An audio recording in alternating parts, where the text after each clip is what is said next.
Introvert, extrovert. Okay, be honest. You've probably used these words at least once this week, maybe even today. But what if I told you that the way most of us think about them is, well, kind of wrong? The real difference between the two isn't about being shy or outgoing. It's actually something much, much deeper happening inside our own brains.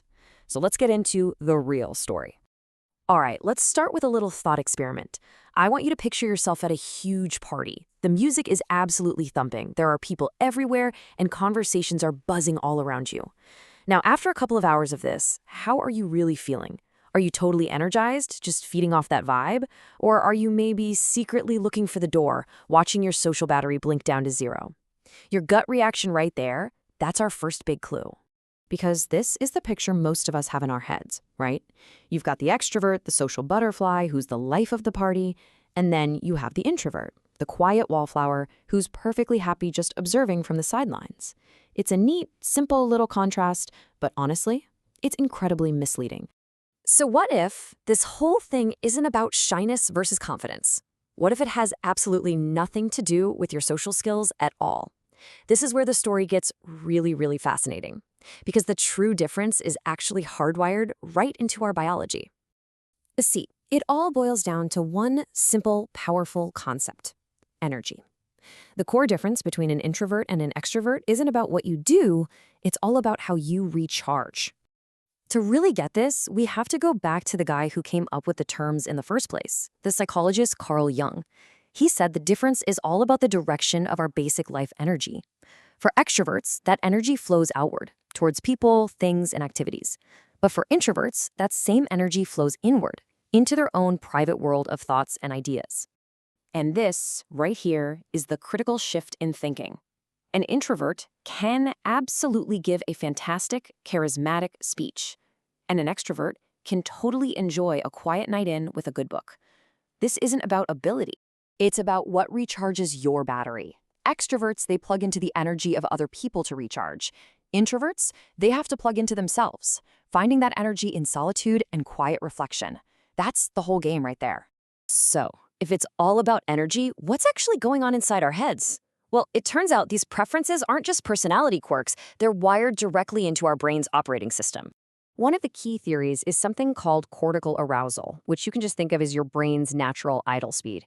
Introverted brains naturally idle high. They're already buzzing with a ton of activity, so a loud party is like revving an engine that's already in the red. It's just overstimulating. Extroverted brains, on the other hand, idle low.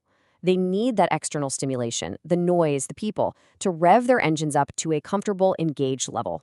And it also comes down to brain chemistry. Extroverts tend to run on dopamine, that reward chemical you get from new experiences and social buzz. They crave it.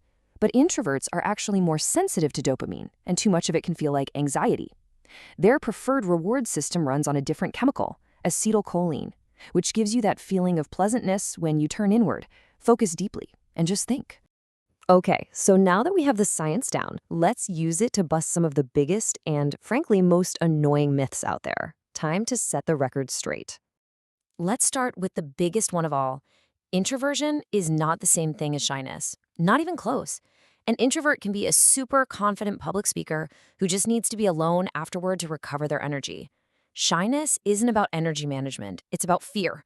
The fear of what other people will think of you. And it's also really different from social anxiety. An introvert chooses solitude for self-care because it genuinely feels good to recharge that way. But someone with social anxiety retreats into solitude for self-protection, to escape an intense fear. You see the difference? One is a preference, the other is a defense mechanism. And get this, introvert isn't even a single category. Psychologists have found there are different flavors. For example, are you a social introvert who'd just rather have a small group of close friends than a big crowd? Or a thinking introvert who just loves getting lost in your own ideas? There are also anxious and restrained introverts. It's so far from being a one-size-fits-all label. So, knowing all this, how does it actually show up in our daily lives? Let's take a look at how these different brain operating systems actually play out in the real world, at work, and at play. You can really see how these different energy systems shape pretty much everything we do. Think about a meeting. An introvert might be quietly processing everything internally, while an extrovert is thinking out loud. One person thrives in a quiet office that's perfect for deep focus. The other gets a huge energy boost from an open, buzzing, collaborative space. It even affects decision-making. Introverts often lean towards being slow and deliberate, while extroverts are usually more comfortable being spontaneous and taking risks.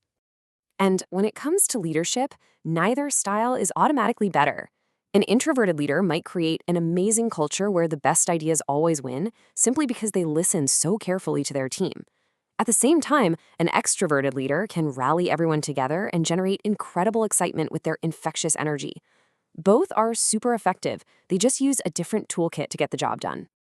All of this really shows us that we have to stop thinking of this as two rigid, separate boxes that you have to fit into. The reality is so much more fluid and interesting than that. In fact, most people actually live somewhere in the middle of the scale. The term for them is ambiverts. An ambivert can have a great time at that party for a while, but they also know exactly when it's time to head home and recharge. They can be outgoing when the situation needs it, and quiet and reflective when that's what's called for. They've got the flexibility to tap into both sides. And this might be the most important takeaway of all. This isn't a fixed identity that you're stuck with for life. It's a spectrum. Almost nobody is 100% pure introvert or extrovert. We all fall somewhere along the line. And where we land can actually shift over time based on our life, our jobs, and our experiences. So why does any of this matter? Because understanding these real, nuanced differences is absolutely essential if we want to put ourselves and the people around us in what one writer called the right lighting to succeed. It's about creating spaces where everyone, no matter how they're wired, has the energy they need to really shine. So I'll just leave you with this question. Now that you know the real story, how can you find the right lighting for yourself? And maybe just as importantly, how can you help the people in your life find theirs?